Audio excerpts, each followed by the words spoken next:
c'est vous qui êtes à l'origine du voyage de cette délégation. Pourquoi c'était important pour vous de faire venir autant de personnes, des personnalités françaises, ici en Israël, pour ensuite qu'ils témoignent de ce qu'ils ont vu en France dans les médias? Il y en a certains même qui font déjà des correspondances depuis ici. C'était quoi l'objectif de ce voyage? Alors, je m'appelle Robert Zbili, je suis président du KKL de France. L'objectif de ce voyage était simple. On a été traumatisés de la même manière que les Israéliens ce samedi matin. Et la première réaction était une réaction d'effroi. La deuxième réaction a été une réaction de résilience. Et puis on a vu se passer des choses sur le terrain médiatique. On savait très bien que ça n'allait pas durer longtemps, qu'à un moment donné, la thématique changerait. Israël serait le coupable.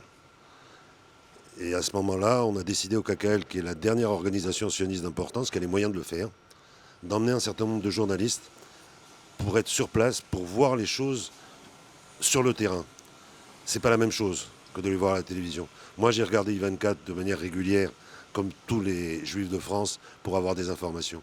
Ils ont fait la même chose. J'ai regardé des chaînes comme CNews, etc., pour savoir quelles sont les réactions et comment les réactions ont évolué. Et ce panel de journalistes, il y a 40 journalistes ici présents, 40 influenceurs ici présents, ils vont repartir d'ici avec une vision réelle de l'État. Et ils vont pouvoir le propager. Ils ont des réseaux, ils vont pouvoir le propager. Si j'ai fait une action sioniste dans cette opération, je pense que c'est la plus importante. C'est pouvoir faire dire par d'autres que nous, par d'autres que moi qui suis un militant de la cause sioniste depuis des années, la réalité du terrain, la réalité de ce qui s'est passé et la réalité de ce qui va se passer. Voilà pourquoi on a organisé ce voyage. Merci. Par rapport aux personnes qui, encore en France, renient cette réalité, la réalité israélienne, vous êtes venus sur le terrain pour voir, vous parliez déjà dans les médias avant pour dire ce qui s'était passé, mais là vous êtes venus ici pour voir. Qu'est-ce que vous avez à leur dire à ces gens qui doutent encore? En fait, on est arrivé en Israël pour parler non seulement du conflit entre Israël et le Hamas, mais d'un autre conflit très important qui se propage dans le monde entier, c'est la guerre de la vérité. Il y a une vraie problématique aujourd'hui, c'est que quand on lit les réseaux sociaux, quand on écoute certaines personnes, quand on entend ce qui se dit dans les manifestations qui se disent pro-palestiniennes, on entend qu'il y a une dérive totale du sens de ce qui est en train de se jouer aujourd'hui. Ce n'est pas seulement Israël contre le Hamas.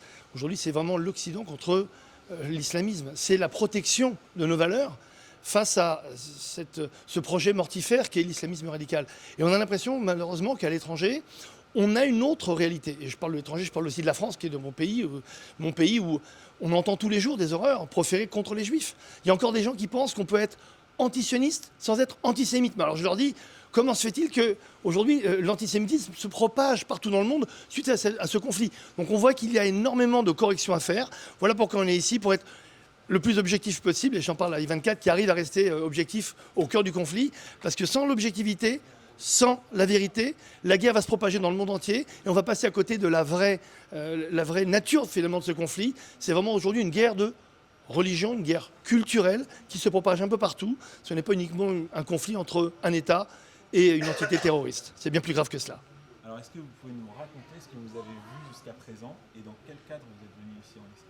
Alors, je suis venu ici, nous sommes venus ici à l'invitation de la branche française du KKL et nous sommes venus pour essayer de comprendre cet état de tétanie dans lequel se retrouve aujourd'hui Israël après avoir découvert ses faiblesses dans le fond. Et ce qui m'intéresse moi en tout cas, c'est de savoir pourquoi l'État d'Israël, sur le qui-vive permanent, pensait-on, s'était endormi à ce point sur ses lauriers. Donc voilà, on essaye de comprendre pourquoi Israël s'est endormi et comment est-ce qu'Israël peut se réveiller, s'il peut se réveiller. Il semblerait qu'Israël se soit réveillé très vite.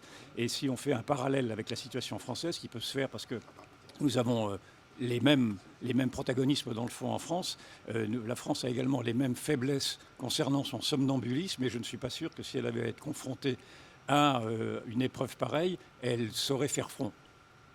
Sur les réseaux sociaux ou même des déclarations qu'on entend dans les manifestations palestiniennes qui remettent en cause ce qui s'est passé, qui disent qu'il n'y a pas eu de massacre, il n'y a pas eu de bébés décapités, il n'y a pas eu d'enfants brûlés.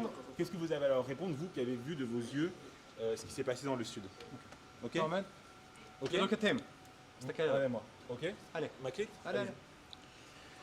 Nous sommes arrivés il y a 2 jours Nous n'avons pas vu évidemment ce qui s'est passé dans le sud, nous n'étions pas là, mais nous avons vu effectivement des images. Nous avons visité un kibbutz, une ville, et nous avons vu les traces des maisons, nous avons vu tout cela, nous avons vu effectivement ce qui a pu se passer, les atrocités qui ont pu se passer.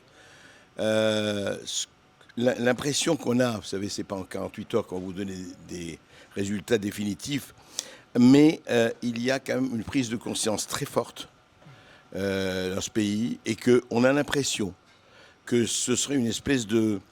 Vous savez, on a entendu quelqu'un qui nous a dit c'est notre nouvelle guerre d'indépendance. À tort ou à raison, on ne prend pas parti, mais c'est un peu une espèce d'11 septembre, une espèce de Pearl Harbor qui a été... Et puis, il y a eu toutes ces négligences, il faut le dire, et les Israéliens eux-mêmes nous l'ont dit. Où étaient les négligences qu'il y a eu, pourquoi il y a eu ces négligences. En tout cas, incontestablement, c'est quelque chose qui va durer, mais ce qu'on a senti très fortement, c'est une espèce de volonté très forte de durer et vraiment de persévérer et de gagner. En tout cas, c'est l'impression que nous avons eue. Moi, je suis venu parce que je pense que nous avons une mission, c'est d'être les témoins des témoins, les témoins des familles des victimes, les témoins des familles des otages, parce qu'il y a déjà des cerveaux malades qui commencent à relativiser, à minimiser, à expliquer que peut-être ça ne s'est pas passé comme on le dit. Et donc notre mission, c'est de prendre des photos, de filmer, d'écrire, pour que les générations futures puissent savoir l'horreur qui a été commise ici. Quelles ont été vos impressions et votre ressenti lorsque vous avez visité les localités du sud d'Israël? C'était une des premières étapes de votre voyage. J'ai été évidemment frappé par l'étendue des massacres, la gravité, la barbarie, la profondeur du chagrin et la légitimité de la colère. Mais j'ai été aussi frappé par une chose, c'est que de rencontrer dans cette situation dramatique des gens qui continuent de considérer que l'État d'Israël doit demeurer civilisé et démocratique et qu'on doit trouver une solution politique et de coexistence avec les Palestiniens et pas simplement une solution militaire. Vous qui êtes habitué à analyser la géopolitique, à travers les cartes, les gens vous connaissent pour les démonstrations que vous faites dans les cartes. Et là, vous êtes venu sur le terrain. Est-ce que vous sentez qu'il y a une possibilité d'embrasement régional par votre ressenti de ce que vous savez de la situation, ou par rapport à votre analyse, ça va rester plus localisé, Israël-Gaza, et ne pas s'étendre dans le nord, l'Iran, etc. Il y a une chance d'embrasement très nette. Il y a des tirs qui viennent du Yémen, des tirs qui viennent de la Syrie, des tirs qui viennent du Liban. Donc avec ça, on a tout ce qu'il faut pour une guerre régionale. Et déjà, les États-Unis sont de manière navale et aérienne dans la guerre, pas contre le Hamas, mais contre tout le reste. Et l'un dans l'autre, ça fait un embrasement. Je leur réponds rien, en fait, parce que je pourrais leur répondre n'importe quoi, leur montrer des photos, des vidéos, des films, probablement les amener même sur une scène où ça se passe en direct, et je pense qu'ils continueraient à tout simplement voir ce qu'ils croient, ce qui est la définition de l'idéologie. Donc, j'exagère un petit peu. D'abord, je ne suis pas venu ici pour voir ou pour savoir, parce que grâce à vous notamment, et je veux dire, on voit et on sait, si vous voulez. Et je comprends bien la nécessité des photos. Et après tout, qui aurait cru à Auschwitz si on n'avait pas vu ces photos de ces montagnes de corps, si on n'avait pas vu tout cela. Mais maintenant, on n'en est plus à ce stade-là. Enfin, qui veut savoir, sait. Simplement, j'arrive pas à savoir si 16% c'est beaucoup dans le climat français ou pas, parce que, si vous voulez, d'une certaine façon, quand on voit certains sondages sur les jeunes, par exemple, sur d'autres sujets, on se dit que c'est beaucoup plus grave. Donc 16%, c'est beaucoup, mais c'est quand même pas un début de majorité. Donc ça prouve quand même que les gens veulent pas. Le déni n'est pas absolument général. Je crois que ce qui s'est passé a quand même frappé quelque chose de particulier dans la conscience humaine, quand même. Maintenant, ce déni va aller en s'accroissant, d'autant plus que tout ça s'ajoute à une inculture crasse. C'est-à-dire les gens ne savent rien du conflit, ils oublient, donc une image chasse l'autre, donc on fait une équivalence absolument dégueulasse entre Tsahal et le Hamas. etc., etc. Et ça ira en s'aggravant, il faut le savoir. Voilà, mais ça ne veut pas dire que les témoignages, que les preuves ne sont pas importantes, parce que c'est aussi pour l'histoire, mais ne croyez pas, ça ne changera rien. Maintenant, moi, je vous remercie, vous, voilà, je vous remercie pour tout le travail que vous faites. Et d'ailleurs, j'en profite pour remercier le KKL qui nous permet aussi de voir cela et de continuer à témoigner. Mais vous le faites très très bien déjà.